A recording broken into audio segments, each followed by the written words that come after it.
환자분들이 많이 병원에 찾아오시는 이유인 퇴행성 관절염에 대해서 말씀드리겠습니다.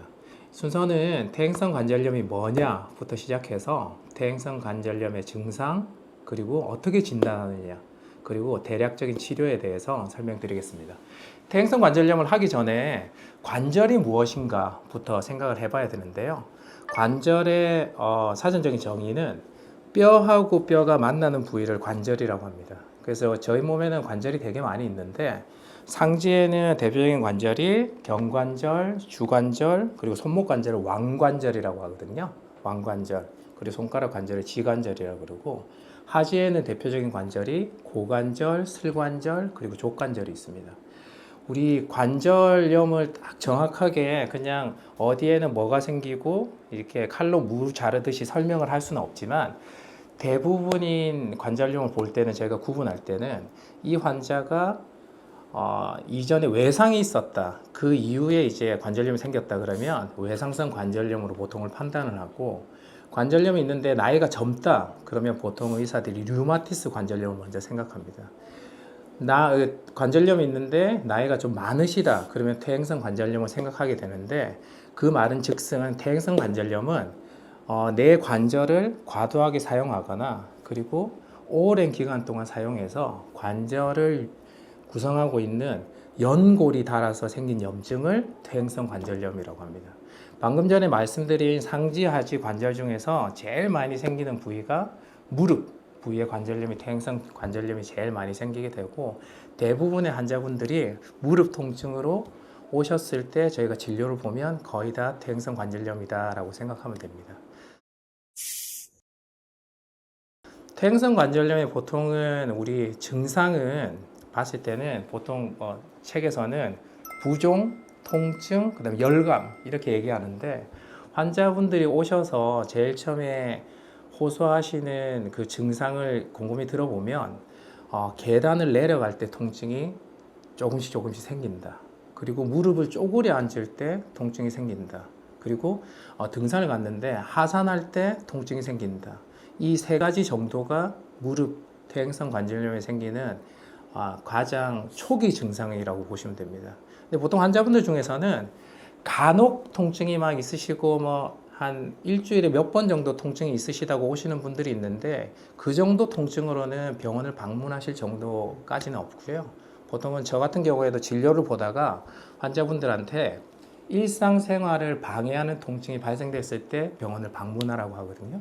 그래서 일상생활을 하는데 걷는데 통증이 좀 있거나, 아니면 우리가 양반다리를 많이 하니까 앉아서 양반다리를 하는데 무릎이 조금 부은 느낌이 있거나, 그리고 이게 불편감이 계속된다, 하루 종일 아니면 일상생활을 방해할 정도로 계속된다, 그런 증상이 초기 증상이라고 생각하시면 되고, 그런 증상이 있을 때 병원을 방문해 주시면 됩니다.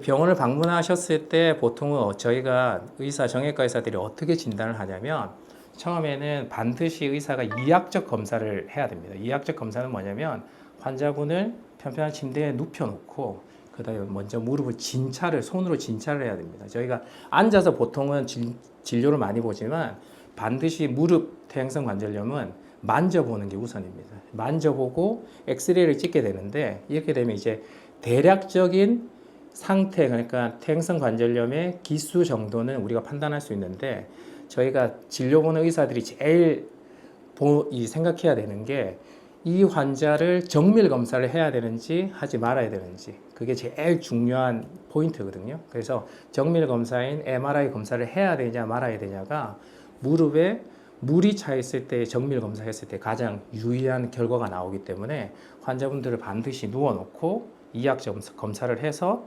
무릎이 부었는지 안 부었는지 판단하는 게 퇴행성 관절염의 제일 초기 진단 방법이고, 아까 말씀드렸듯이 엑스레이, 그 다음 필요하면 MRI, 엑스레이랑 MRI를 같이 보통은 결합해서 보면 거의 100명 환자분들 중에서 95명 이상은 정확한 진단을 해드릴 수 있다, 이렇게 알고 계시면 됩니다.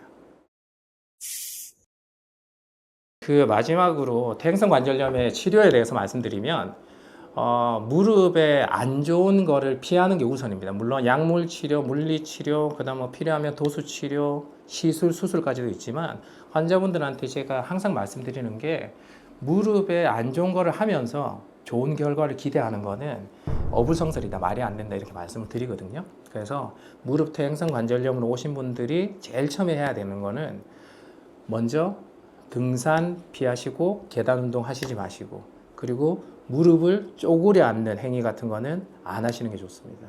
그리고 제일 마지막으로는 보통 체중을 줄이시면 좋은데 운동을 안 하시고 체중을 줄이시기 힘드니까 더 이상 이제 체중이 늘어나지 않게 유지하시는 게 제일 중요하고, 경미한 환자분 같은 경우에는 진통소염제 약을 드시고 물리치료, 그리고 제가 말씀드린 것처럼 안전가료, 휴식 취하면 보통은 좋아지는 경우가 많습니다.